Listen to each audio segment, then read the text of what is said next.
good afternoon, wherever you're joining and tuning in today. Glad that you can make it and for this really interactive and just inspiring webinar session that we have here today. I'd like to welcome everyone. First off, just in terms of introductions, my name is Emile Munyangabe. I'm the founder of Rondapreneur. And Rondapreneur is a boutique consulting firm, and our focus is on connecting, amplifying, and increasing the global awareness of entrepreneurs that are committed to Rwanda's socioeconomic growth and development. And we do this by facilitating collaborative partnerships between investors, ecosystem partners, and high impact businesses in Rwanda and in the diaspora. So really happy to have this discussion here today, and we are joined by a special guest, Emile Munyangabe. Emile, how are you doing today? How's everything going? I think you're down there in Texas. How's everything over there? Man, thank you very much for the welcome and inviting me over to the podcast. I haven't done a lot of podcasts and shows, so this is still all new to me, but I'm very, very pleased to join you. Yeah, here in Texas, it's nice, man. We are in the capital of Texas. That's where I live, Austin, Texas. It's a very, it's a good place. It's a hotbed for startups and tech, and as far as the weather and how it looks like, it's very hot. Sometimes it could be, if you're from Rwanda or Africa, you could kind of get a little bit of similar feel in terms of being sunny and that, but it's way too hot over here than Rwanda. But yeah, thank you for the invite. I'm looking forward to the conversations ahead. No, okay, no, that's great. No, I really appreciate that. And yeah, I've always heard about Texas, and it's known for being the big state. So I hope to travel there. I'm here in Toronto, and so just north of the border, but definitely would love. I miss the warm weather, and so especially the warm weather of back home in Rwanda and here in Toronto right now. It's summertime, so it's good. Definitely can't complain. But yeah, no, super excited to have this discussion here with you, and I know we connected quite recently, a couple of months ago, I believe, when I was in the US, down in DC for the Rwanda Day, which was an amazing conference. Every time they have Rwanda Day, I try to join. And we were connected through Shaq's Media, through some mutual connections there, and just hearing a lot about your startup journey, and really intrigued me. And so I know we've been trying to schedule this for a while, and so happy that we're able to have this discussion here. So today's conversation, we're going to unpack what it is to build a tech platform. And so in terms of introductions, as I mentioned, we have Emile. He is the founder of WazoPlus. So you're going to be hearing more about what WazoPlus is, the journey of how he's built WazoPlus with him and his team. So really excited to really explore that. But maybe if we could just start off, definitely want to hear more about the journey and your startup. But maybe just walk us through, because you mentioned that you're in Texas, and you're originally also from Rwanda. So Yes. Maybe share with us your journey, right? In terms of how long have you been in Texas or in the US? What was that journey like coming from Rwanda to the United States? I think when we connected, you were coming for school, and then you started to gain within some work experience. So yeah, maybe share a little bit about that transition and how that's been, and before we get to what it is that you're actually building right now. But definitely would love to hear like these early journeys for you. Yeah, thank you very much, Imanzi. Yep. Yes, as far as my background here and the journey to the US and all that, I grew up in Rwanda, and did my education there. So that's kind of secondary school. And I did a little bit of college in Rwanda, at least 1 year. So when I was about 19 to 20 years old, I was very focused on a career. I was very focused I was in IT jobs and that kind of things, and on training. I was very hungry to learn IT things, and I started kind of, thinking about, coming to America to pursue more education in IT, so I can eventually, work as a professional IT as a career. So that's kind of really what prompted me to come to America. Obviously, there's so many other benefits to going abroad, meeting people, diversity, and other things that you can get out of that. And yeah, so when I came here in America, and it's been a long journey. That was in 2009. I've lived in different states, migrated around the US, different places. Now I'm in Austin, Texas. But the journey has mostly been around career, IT career in general. I've worked as a software engineer, test engineer currently, tech support, different roles, mostly in IT. And with that, I've enjoyed working with different companies, startups, and really learning how they build things. I didn't know that eventually I'm gonna need to build my own thing as well, or at least be responsible for building it. So I think all that journey has shaped me to feel confident enough to try.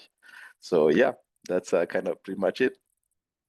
Oh, well, that's fascinating. And so you've been there in the US since 2009, migrated from Rwanda there, and you wanted to develop and enhance your IT sort of background and getting into that space. So you kind of touched on it, briefly as you were just mentioning right now. So you had experience working for different software companies and working for different IT companies on the back end, the front end. Mhm. And I'm guessing you were enjoying the experience, you were enjoying the skills that you were learning. Maybe it was getting quite comfortable, obviously, but I definitely hear about those in the tech space, obviously being a very lucrative space, but also a space that is in lots of demand. Um, so maybe just share now what inspired you to now, leave your corporate job and decide to now launch your own venture and become an entrepreneur Yep. there in the US and to launch WazoPlus. And what were some of the problems that you're looking to solve through WazoPlus? Maybe you could just share a little bit, at a high level, what is WazoPlus also as well, because definitely I think our audience would love to hear more about that. Yeah, yeah. So yeah, with what you just said, I was lucky enough to have that background in IT and then be able to learn and practice and grow my career through working in different companies.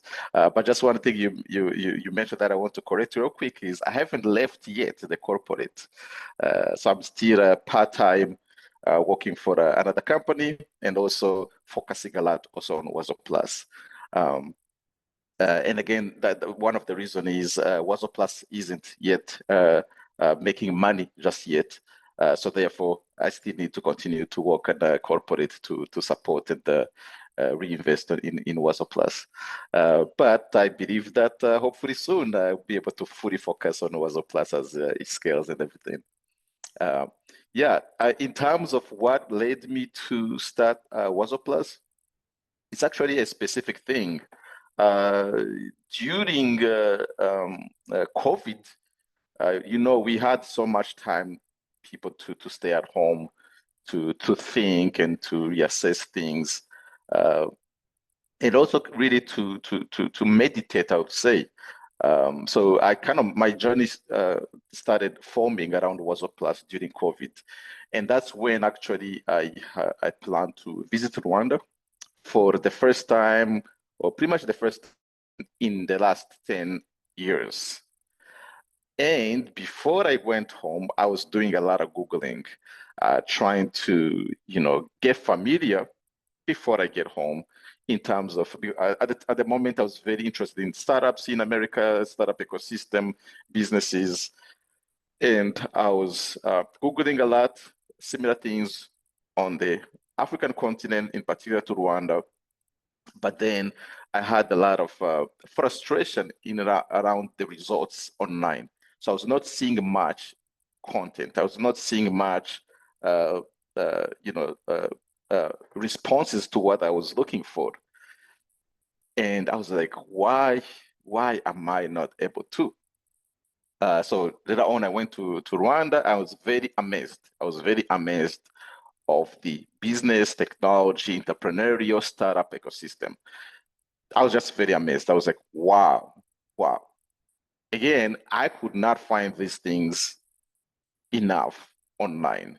So I was like, why is this? So basically, I started having these questions of why, right? And I compared it to here in the US, for example, a food truck business, a food truck that sells food and on the go. You can Google their name and you find so much information. You feel as if it's so close and everything is so clear. You can look up the apartment where you live, the name, you find so much information, so much content, pretty much any business, a store in the neighborhood. And then you kind of quickly see that content is a king. These businesses, they build the content from the early stage of their forming, and therefore they're creating this audience and these customers and people. But when you switch this context to back home, and actually it's not just Rwanda, it's multiple countries on the African continent, you start seeing the lack of content, the lack of visibility online. So that's basically where I started seeing the problem. I wasn't sure about the solution or anything. Even if I wasn't even sure that I would take on the solution, but that frustration really started prompting me to think of a solution, and that's pretty much where the WazoPlus was formed. I came back from the visit and really started looking into a solution because I was like, wow, we just have amazing companies, businesses, entrepreneurs. We have people, innovators, people building things, just like here in America. But the missing piece, I was like, is content, right?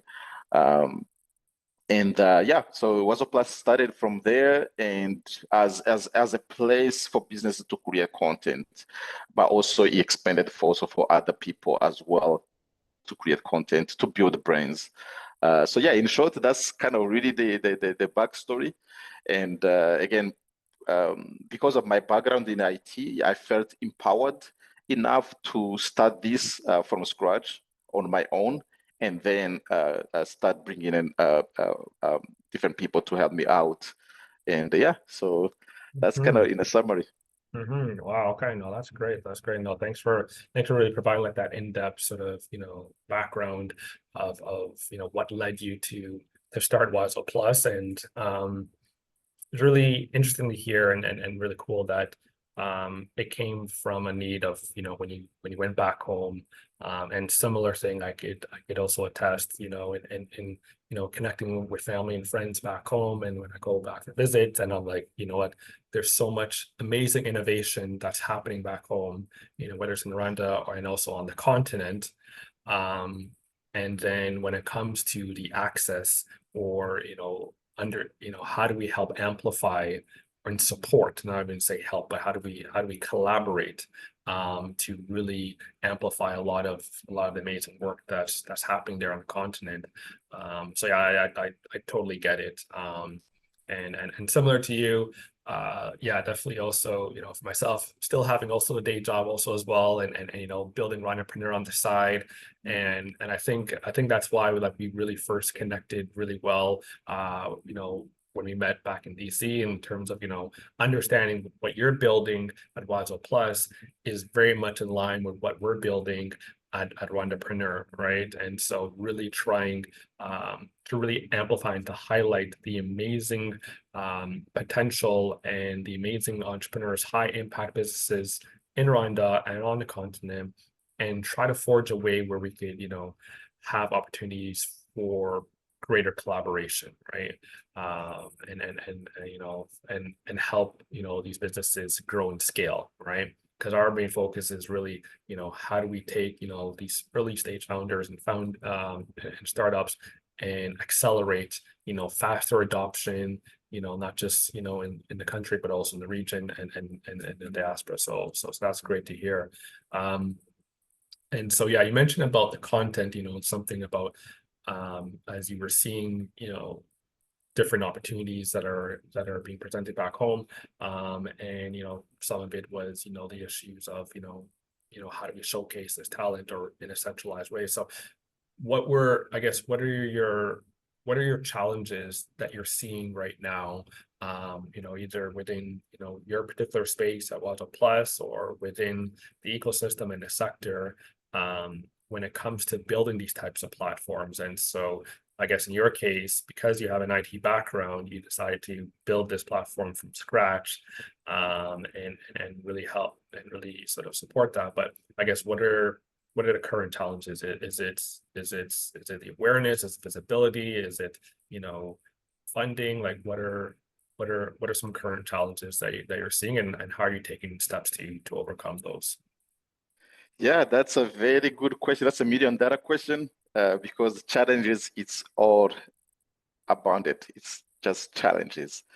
And left and right, it's challenges. There's, like you mentioned, the founding. How do you even, found this project to keep going? And also the technology. How do you get the right people to build this when, this thing is kind of self-founded, bootstrapped? And also the adoption, right? The adoption, the awareness and the adoption. And the adoption is a big one. It's a big one just because this space that we are building is still also kind of, it goes into the social media space. And we have plenty. We have plenty that are very dominant, that are amazing, that have been there for years, and everybody goes there, right? So that adoption has been a tricky one. But we are very working hard to distinguish WazoPlus amongst these big time platforms. But we are looking just to provide something particular, and also the African feed. How do we build something that a local company is most likely to choose us to build the content and brand than the others? Not because we going to have a lot of audience more than the others, just because they would prefer WazoPlus over the others, right? What kind of particular distinction we provide to these businesses? So that's one of the things we always looking to do. And the way we look to do is to provide a solution to that is basically by working with these companies. We onboard at least one company and another one, but then we work closely with them. We provide quick feedback, and we'll understand what they want, even tiny things like such as a feature. We respond them quickly, and then we grow from there. Other challenges you mentioned that are really huge is technology, right? Building this thing is very infrastructure intensive, talent intensive, and the talent is very expensive. It's difficult to find. So I would say the way we have approached this is really finding people who are very invested in the idea, people who are really believers on the solution, what that we're trying to build. People who basically also, when they join us, they understand the problem. They really want to be part of us. So that's kind of the way I've been approaching in handpicking and people to join us. At this moment, we are still very small, neat team. We are not more than 10 people, but each person really is very invested in building WazoPlus, in making WazoPlus successful. So I would say that has been the secret for us to really be alive today. Just because without founding, without proper salaries to your team, you cannot be able to hold on a talent. So yeah, the belief on what we are building is the secret sauce, I would say. for us. But in terms of like challenges, like you mentioned, there's just a lot of challenges. Founding is one of the big one that at this point we are looking to scale, and therefore it's not that easy to scale without some proper founding. So we are looking at those things. We're looking at things such as accelerators, startup accelerators that help out in really providing you with the basics of building a company. And also, not to mention, I did not have a prior experience with a startup. So this is kind of really my first one.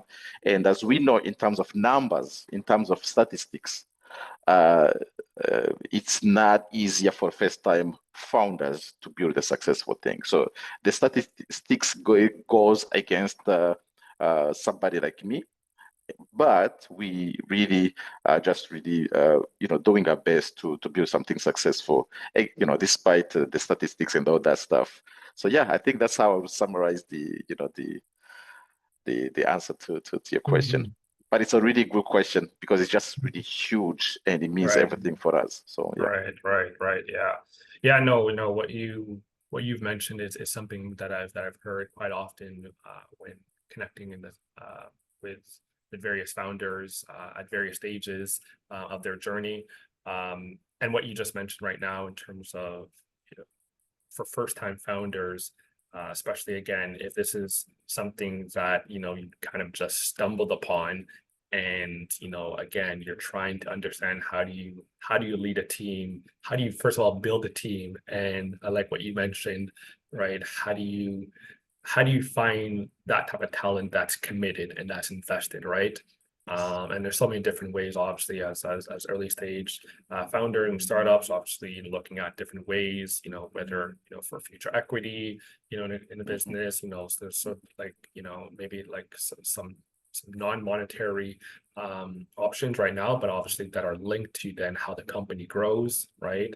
In preferred stock, things like that. But yeah, I hear what you're saying, and I think also is what would be a good strategy is just the community, right? And so you mentioned about accelerators, right? And so even here in Canada, I've been fortunate enough to connect with different founders that are part of different incubators and accelerators, and I've seen the importance of that. And also even back home in Rwanda, like some amazing accelerators and incubators that are there, Norskin and others that are really, ICT Chamber of Commerce, right? And so they're really trying to cultivate a community where founders can really connect and also share best practices, because it's important to network and to be strategic in building those relationships. Especially here in the West, it's like, yes, you could send your pitch decks to, 10,000 different VCs, right? But it's like, if you have that if you've been able to build that relationship and understand, okay, what type of funding am I looking for and how do I build it? Because I've seen also a lot of early stage founders like, all right, I just want to search for the funding, the pre-seed, and I just want to reach out to anyone that could be able to fund this, right? And so I think also being strategic, and also what you mentioned about trying to get that adoption, right? And so which leads me to my next question in terms of what are you looking to do to scale? Obviously, as you're building this on the side, you're looking at different creative options, how to really penetrate, which is a very competitive market space. You mentioned the social professional networking space. I think you mentioned the vision of WazoPlus is to be the LinkedIn version or an African version of LinkedIn. Yes. And so, I guess what are your strategies that you're utilizing right now to scale your tech platform, and to increase, more users to the platform? Because as people love to see volumes and metrics, right? And they Oh want yeah. to say, okay, how many users are interacting, with your platform? And so, yeah, what are some key milestones or some key priorities for WazoPlus in the next short to medium term? Yeah, thank you, Manzi. This is another really important question for us, for a company at the early stage. Yeah, so the one of the strategies we're really doing is keep it very simple. We're trying really not to overthink too much and not to plan too ahead of ourselves. Really focus on the now, and really focusing on one particular thing. How do we make any business that comes to WazoPlus very happy? How do we make sure that when they onboard on WazoPlus, they're like, wow, we love this. We're not going to away. We stick with this platform and we grow, right? So that's really an important aspect of how we are building.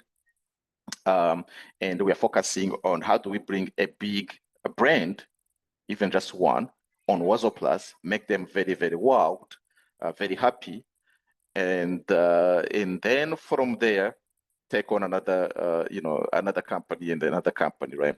So far we've been lucky, I would say, and also we are very happy that there is a few brands, I won't name them right now, from Rwanda, that have really had a really good interest on WazoPlus, and basically they are onboarding on WazoPlus as we speak. And so that has been a really, really a very important thing for us, right? And our goal for the rest of this year is to onboard as many big brands from Rwanda. So there are folks here on this call from Rwanda, and the others who would listen. So we know big brands. Actually, to me, I consider one of the biggest African brand at the moment to be Visit Rwanda. Visit Rwanda is such an amazing brand that has grown so fast, that has become international, global, just amazing brand. So for us, right now, we are thinking, how do we make a brand like that want to be part of WazoPlus, right? So we are thinking in that way, right? Even prior to approaching that type of magnitude of a brand, we are also looking at the others, that are in a little bit like similar or on the path, right? And we are bringing those. And a few of them have already onboarded on WazoPlus. But like I say, our big target is how do we bring in a major brand from Africa, from Rwanda, to onboard on WazoPlus and also really like and want to stay around, right? So yeah, keeping a user, whether it's an individual or a brand, it's something that is really important for us. And in terms of, that's really our strategy, right? Just keep one person, keep one brand, keep scaling from there. And then, that would organically grow, because one company is seeing a huge value. Sisters companies or similar in the space would also want to do the same thing.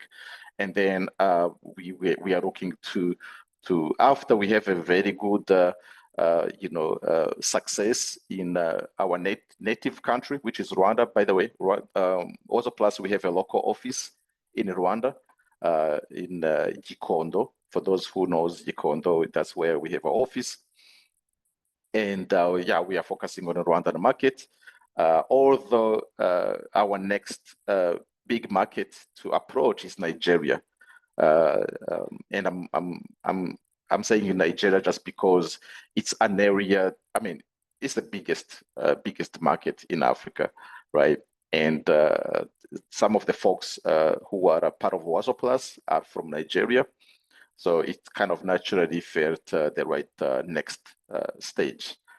So yeah, that's kind of really the strategies and what we are looking to do next. Oh no, that sounds great. And yeah, if you could get the Visit Rwanda, brand on there, that would be amazing. And Rwandapreneur, we are also, on the platform as well. And so I've had a chance to really interact there with the platform. Really just want to give a big shout. All right.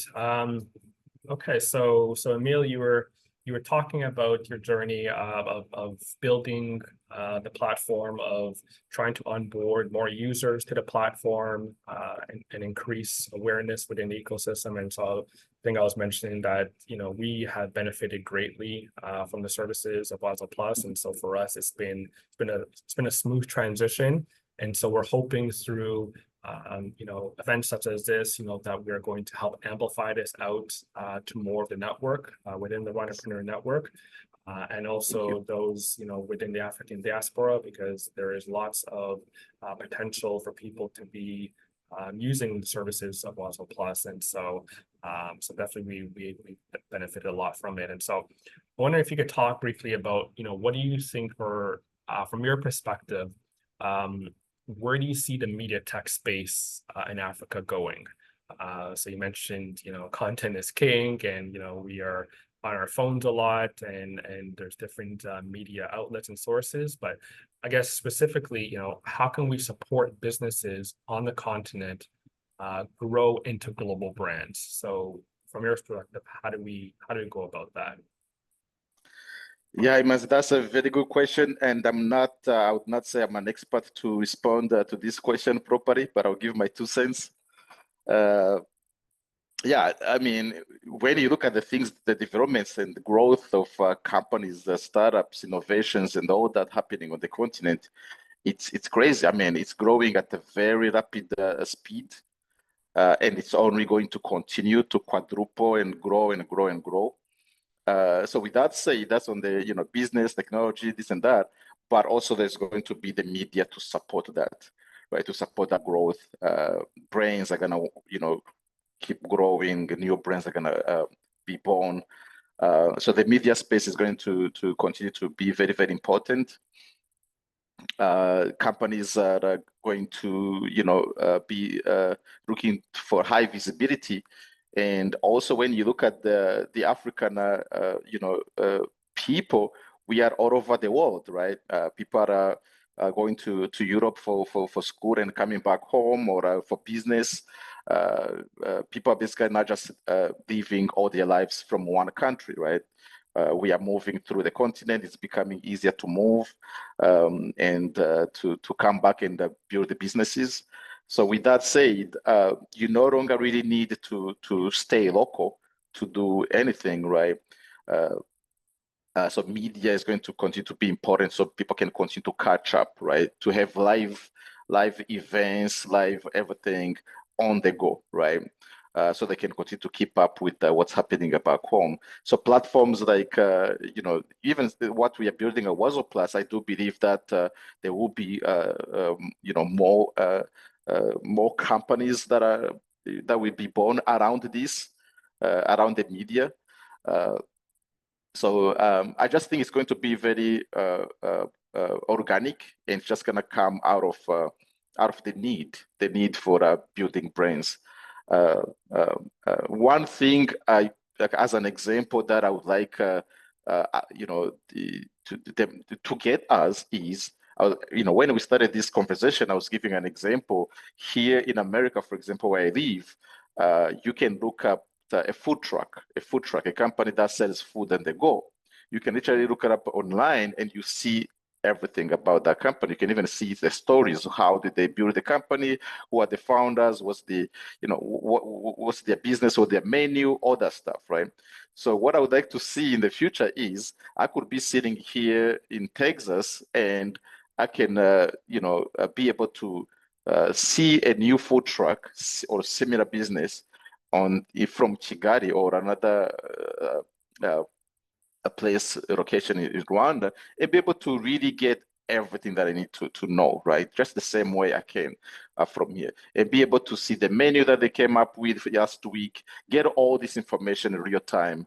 And also these businesses, of course, having that aptitude and want to get online quicker. So getting online quicker, and it's the platforms like WazoPlus, I would think, that are gonna really amplify this visibility of businesses. So that's kind of how I think about this.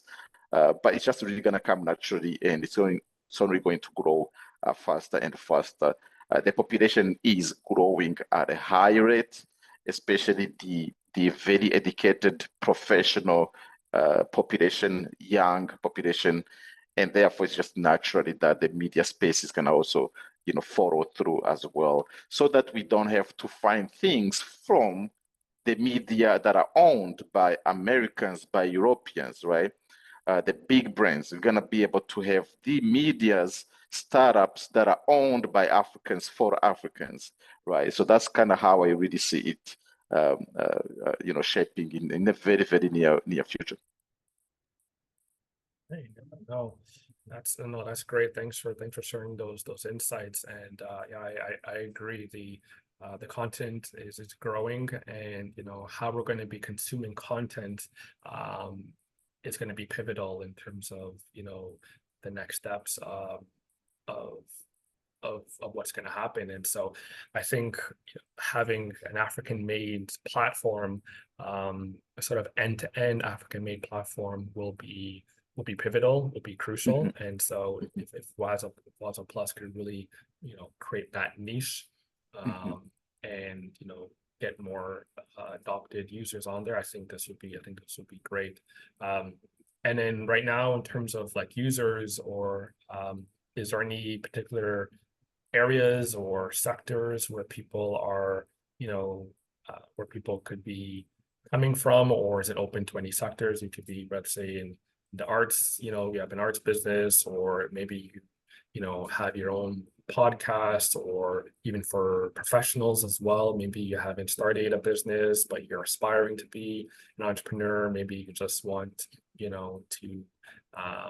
to connect like with other professionals in your sector, in your space. Is the WazoPlus platform also available for that? Yeah, sure, 100%, yes. So in terms of the audience, the type of users we want to come on WazoPlus, it's really any business, any user as an individual or as a content creator, or a business as a brand. So those are the two main ones in terms of our typical users. And in terms of what they're bringing on the platform, it could be anything. It could be their personal brands, their business brands, their content, talking about their products and services, educating people about their companies and what they're doing, all that kind of stuff. In a very much similar way that one does on LinkedIn, right? The only thing that I would say we are shaping WazoPlus to be is very much professional. That means like we are not very much like in terms of, so for example, when you open a platform like Twitter, you see anything. It could be business, but it could also be some crazy stuff that has nothing to do with the business, right? But for us, we are really focusing more on business and professionalism. And so, for example, if it doesn't mean that it just have to be pure business company. It could be art. It could be anything, right?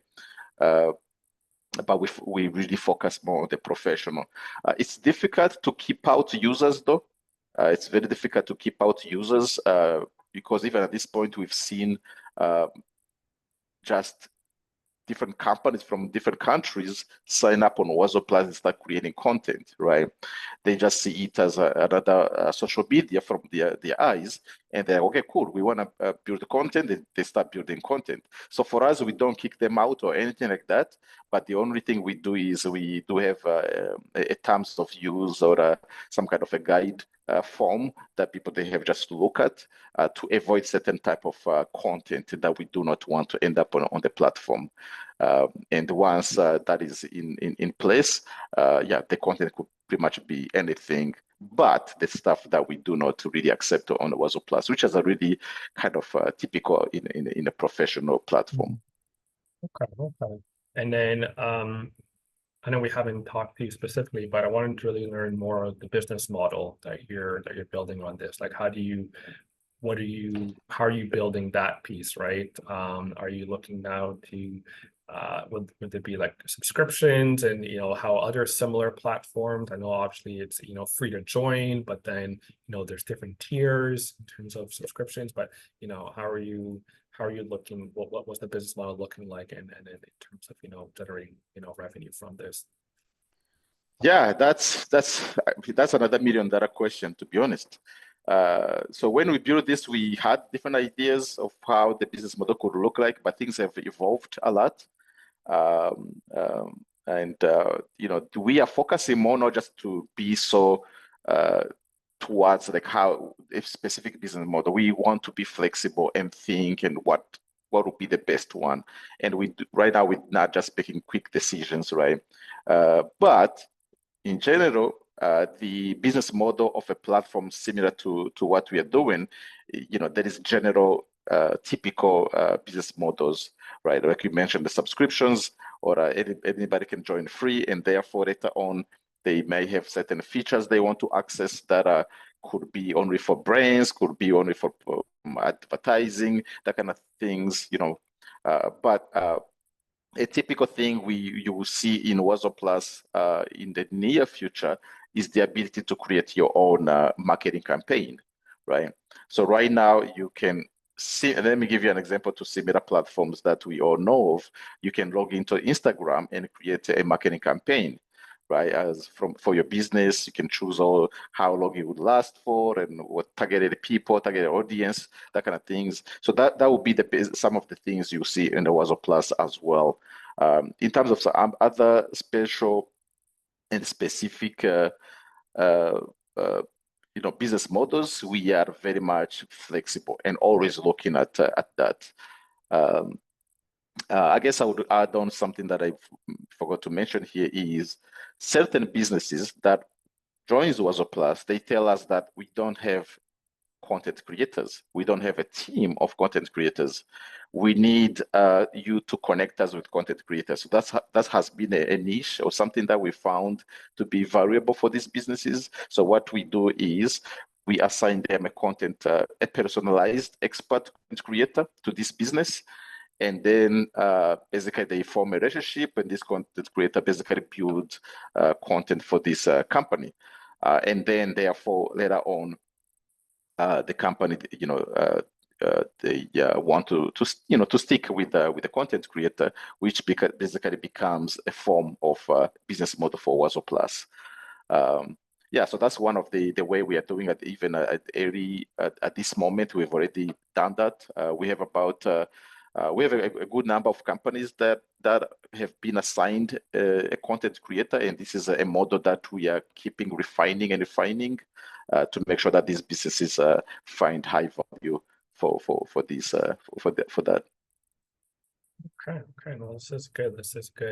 I think having a flexible business model, may be helpful, and obviously as you're sort of building this, obviously, really refining like your MVP, and from there, really trying to see, what suits the market, right? And so obviously, being agile and adaptable to that.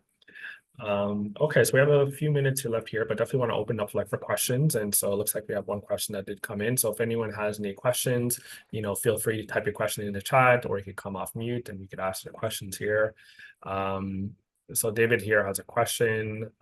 So he has here, how do you tackle the mental blockage from the regular person in the street to go to look on the internet for information, since most things are still through word of mouth? Okay, so interesting question there. I'm not sure, Emile, if you have any thoughts on that. Yeah, actually, this is a real good question, because it's also a culture thing. It's also the state of digital awareness, and the way we really take advantage of this from Rwanda, Africa versus other locations. So here where I live in Austin, it's just like straightforward. You go to a restaurant, before you go, you look online, you look at the menu. Even when you get to the restaurant, they give you their menu. You use your phone for some places. So that is kind of really natural and just happens, right? Whereas certain countries or Africa or some places, the interaction with the person, with the customer, with an agent or something like that, it's what we like. We like to speak one-on-one, right? It's the kind of the culture. We don't really revert to looking on our phones and doing stuff, right? So yeah, I think I understand what your question, David, and it's actually really something that we really don't know. yet how to go about it, right? It's a good question. But one of the things we are looking at is, one, when we bring this business on WazoPlus, is we want them to create content that is so good that people are gonna want to check it out, right? It's so organic, it's so good that people want to check it out, and then you can, this business can send, they can share with the existing customers the link to their WazoPlus page where they can learn more, right? And also the speed of of service delivery. The more increases the speed, the more certain things are shifted to online, right? So I think that will probably become an organic thing as it grows. But yeah, the mental blockage, you mentioned the word, the mental blockage, David. So that's something that we are figuring out, but it's not just us, it's everybody, right? But we just hope that through quality content, that these things can naturally, get resolved itself. But the one-on-one, the aspect of going to a store physically and talking to someone, that's just like really a natural thing that we love as Africans, I would say, and that would probably not go anywhere. But the addition of also having another online part of things, I think is going to be crucial. That's great. Thanks for sharing that. And thanks, David, for your question. Yeah, if there's any other additional questions for Emile, I just have one final wrap-up question. But if anyone has any questions, feel free to ask your question. But yeah, I think this has been a great conversation, great discussion, and definitely will be sharing an edited recording of this after, and we'll make sure to share all the key links. And obviously we want to make sure that all the attendees know about WazoPlus and how to get started and familiar. But wondering now if you could talk about what advice you would give to aspiring founders who want to build their own tech platforms. And you kind of touched on this earlier in terms of, the key metrics of success, at least in from your perspective as you're sort of building this out. But, what are the key factors for success? And then lastly, yeah, just how can people sign up for WazoPlus and where can they find you? Yep. Thank you very much. So the first question about the key factors for success and how to, one would want to get started is, I think even success is, I would kind of encourage, do not focus so much about success, because success is just a result of the little things you do in the start. And success, you never know. It could also be a failure, but it could also still be a good thing. So in the way I think about this is, if you have a good idea, just take a little bit of time to validate the idea with with people, with your friends, with customers, with potential people. Make sure that it's not just your own solution or issue. Make sure that you share with a bunch of people. I can particularly say how the numbers should look like, but a lot of people, right? And then get started immediately. Getting started immediately is the key. You don't have to craft an amazing solution immediately. You don't have to build something amazing right away. You just have to start small. The smallest way you can start is just get started, right? Technology should not be an issue right away. Just find a way to start. Even if you create an Excel sheet or a page, people can sign up, to be interested in your idea. Just go ahead and create this thing so that you can have 100 people, 1,000 people who are interested in the potential of something that you are trying to build. So getting started immediately is one thing I would say it's very, very important. And starting very, very simple, not starting with everything. Just start very, very simple with a few things done and then grow from them. To the second thing you asked, which is really important here, and especially for the audience on the call, and other people who would eventually listen to this conversation.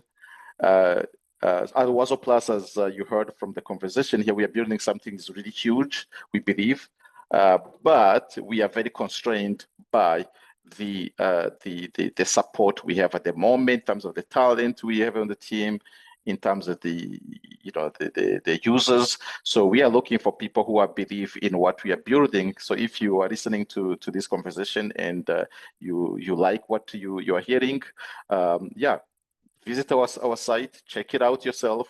Make sure that you create an account and share it with your friends or businesses. If you have your own business or a company, build a business page on WazoPlus, and also feel free to email us. We'll be able to provide contacts after this conversation. But also, if you are a talent, if you are a software engineer or a marketing a professional or a content creator, I really, really would like you to reach out to me or to us. We provide, like I say, some emails. Reach out to us. We need people. We need people who like to be part of WazoPlus. We have so much potential roles coming up, and as a team from WazoPlus, one thing we like to do is we like to have fun. We like to have fun. We like to take responsibility. Everybody is very responsible for what they're building, and we want people who are in a similar way. So yeah, that's it. And thank you, Mazi, for providing me a platform to be able to actually talk about this and tap into the audience. Yeah, no, well, thank you for sharing that, and I like what you mentioned about, again, just starting small in terms of like those first steps of execution. Sometimes we could get into a place where we are sort of paralyzed by moving forward, right? But I like what you mentioned about, just taking those first steps when it comes to launching, when it comes to building. And I hope everyone has been, paying close attention to what Emile's been mentioning throughout this conversation, just about, the critical priorities of, really building a solid team that's really invested into the mission and the vision, of the company, of the business. And so that's important, right? And so, because again, you could build like the most innovative product or solution or service, and it's going to be revolutionizing, it's going to impact, millions of people. But if you don't have a solid team behind that, that's something that could set you back, right? And so I like what you're building, again, that organic community. I think it's pivotal, and that's great. So yeah, no, this has been a great conversation. So there have been some links that have been dropped here in the chat. We'll make sure to send this out to everyone that registered, and also to our mailing list as well. Again, this is something that we want to share widely, and then definitely share those key critical milestone that you're looking for in terms of potential roles that you're looking to fill, and the different focus areas. And definitely we can try to tap into our network and to see maybe if we could also if anyone within our network would be able to support with that. Thank you. And yeah, it looks like we have a person raising their hand, or maybe for a Mike. question. Oh, sorry. Yes, Mike. Yes, go ahead, Mike. I didn't see that. Hi, Emile, and thanks, Imanzi, for hosting this. This is something that we don't get to see in our community happening. So, and I'm glad you ended up bringing someone from the community who's actually doing something that has to do with what I do, because I'm a content creator myself. So, and photographer, videographer, I feel like Imanzi knows that already. So, Emile, I think I have a question for you. So how do you work with like social, because like you said, this work is kind of, you need content creators to operate in a sense, but then like, what are the expectations? Like, what can content creators expect? Not just what you expect from them.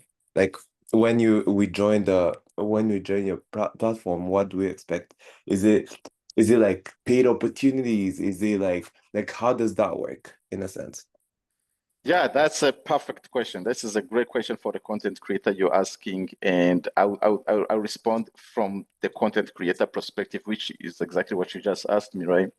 Yeah. Again, thank you, Mike. By the way, so you mentioned your content creator. Are you a very active content creator? What are your existing platforms that you typically use? Well, I mean, all my socials, I usually use Instagram. I'm very active on Instagram. I mean, Mhm. YouTube as well. Awesome. So, yeah, and pretty much all the social platforms that are heavy. So, and I mean, I manage like five, five Instagram accounts for Awesome. businesses. So, yeah, and yeah, being a photographer, videographer, I always even throw contents for them Awesome. every now and then. So, yeah. Awesome. So basically, WazoPlus is going to become your other platform for the business you work with, right? Okay. All right. Nice. After I responded to your question, so that's a really good question. So one thing you mentioned is the other platforms you've worked with, and we know what the other are, right? The big times YouTube, Facebook, all of those, right? Those ones are very established. They are just any content creator. You can get started today, build the audience, and they start making money, huge money because of the amount of views you get per your content and clicks and all that stuff. So I guess that's kind of one of the immediate thing you get as a content creator you get from these other platforms. You can make money. You can make money real quick, right? Yeah. As opposed to WazoPlus, you're not gonna make money real quick in any way, in any sense like that, right? And that's the biggest difference. But what I would say you would make is let's say, for example, Mike Rukuno, you create your account on WazoPlus and you drop similar content to your other places. So on WazoPlus, basically, you're able to establish yourself as an expert quickly and one in a very few people. And also, you are looking to become one of the first on a very brand new platform. So the benefits are not going to be immediate. I would say the benefits are the things you can take advantage in the long run. Like I say, we are onboarding as many businesses right now. You can start creating your own portfolio of content from the platform. Already, you do have your other socials as well with similar content or that you've been using. So the way to summarize this is you're definitely not going to make money quick as in any way, in any sense compared to the other platforms, but you're able to establish a portfolio on WazoPlus, and eventually you'll be able to connect with companies that are building on WazoPlus, right? So you can expand. So you already have 5 companies you work with that you are a content creator. So you can expand this to multiple, to hundreds, but these hundreds will be coming from WazoPlus. That's how I can see that you can grow your portfolio of businesses. Another particular thing you mentioned that I wanted to just make sure that you are aware of. Right now on WazoPlus, we're not supporting the videos the same way YouTube or other places does, but it's something we are looking to do in the very near future. And when I say near future is next month or 2 months coming up. You'll be able to post videos, short videos, so that again, our point is we want to bring the experience you have on other platforms in terms of what you can do on WazoPlus. It's not, although we might do it in a very not as in the robust way the other platform does, but we want to make sure that you can easily move to WazoPlus, right? If you have the 5 businesses you have on, on the other platforms, you can be like, you know what? I'm going to create a WazoPlus account for my business, for my brand. And then I will be able to create content, short content, long content in terms of articles. I'll be able to post images, multiple images. I'll be able to post videos and that kind of stuff. Yeah, but I would like to follow up with you, Mike. Did you get the answer you were looking for, or would you like a little bit more? No, that's great, and yeah, thanks for clarifying because it's always, I mean, I've seen like different companies. I mean, they come up with like different platforms, but then you're like, oh, what if I'm to join your platforms, what do I gain? Am I just living for something better or for worse? You know what I mean? So it's always good to know where you're going before you even go from one to another. And yeah, I love the idea that you have of incorporating what I mean Instagram and all these other social platforms are offering. I mean, it would be nice to have the video aspect of it. And I wonder, like, is there like any strategy that you think that you guys would be using when it comes to copyright? Because that's one thing that we've been dealing with, like when it comes to like YouTube. Like, I mean, sometimes I mean, I have a DJ that I work with. We've been trying to, I mean, I don't know, like we've been trying to post most of his content, and then all of this content is copyright. You cannot post Burner Boy songs on YouTube before you pay, I mean, certain fees. So I wonder how you guys are going to tackle that I mean, Yes. if you guys get in do that. I don't know if it's like an answer that you have now or if it's something that you're gonna have in the future. Because again, like you guys haven't started doing that already. Yes. So technology-wise, there's a bunch of solutions, but we not in anywhere in the capacity to implement that kind of things right now. The only thing we do is we provide you some kind of a consent, right? A document for you to agree this and this and that, right? Typical consent form. And then when people are not doing what what goes with the terms, we can just boot up their profiles or their accounts. But we are starting right now just a very, very simple consent form. We want original stuff. We want to make sure that the things you mentioned, that everything is appropriate, is professional as much as it can be. So yeah, I would say, Mike Rukundo, we will actually follow up with you personally. Here on the call, we have Deborah. Deborah, she is our lead content creator from WazoPlus. So she manages content creation for different businesses, and she's we are always thinking ahead. So what you just really said is something that we want to make sure that we look into very well. So we will be looking to personally reach out to you and actually onboard you eventually if you like what the outlook and stuff. 100%, yeah. Thank you for that. And yeah, I'm looking forward to, I mean, working with you and getting to experience new adventure as well. Awesome. Thank you so Yeah. much. Yep. All right, cheers. Oh, this is good. This is good. And again, this is exactly why we created this platform is to have these exchanges, is to have these collaborations. And so yeah, definitely, Emilia, I can definitely talk offline with you and definitely could connect you like to Mike very easily. Thank know you. him very well, so that's no problem. Thank you. But yeah, no, this is great. I'd love to hear this excitement, and this was the envision of why I was wanting to have this types of conversation, is because I know what it's like as a founder. You're building a lot of stuff behind the scenes, Yeah. and obviously as a tech founder and coming from a tech background. But it's interesting that you mentioned that you're now understanding, the business side, the selling side, right? Mm-hmm. People that are on the ground, the sales side, to really like, okay, how do we really, create this buzz, and how do we get more users and drive more traffic to the site, right? And obviously, I think it's a good place to start with the community, right? Yes. And Yes, so absolutely. obviously, like we get this, and so this is something that we're going to champion this going forward. So really appreciate it. Yeah, if there's no other questions, we will end it here.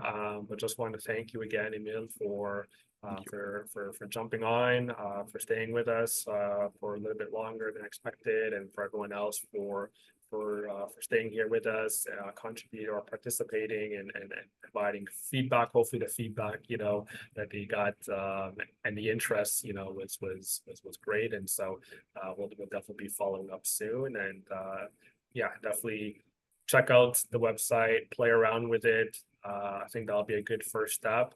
And then once you play around with it, definitely connect with Emile, and we can definitely hopefully have more businesses from our community on these platforms. And again, like obviously, I like what you mentioned that the other big tech platforms. Yes, those are kind of in those areas, but I like what you're building from, from African perspective, right? Yes. Yes. I think that's the key selling piece. Yep. And obviously when you're trying to differentiate, with yourself and the big firms is that, we're building a sort of, platform for us, by us. And so, Yes. this is something that we definitely want to come alongside. So yeah, thank you everyone. Hope you have a great rest of the day, and thank you. We'll be in touch soon. Thank you so much. Thank you for everybody for attending.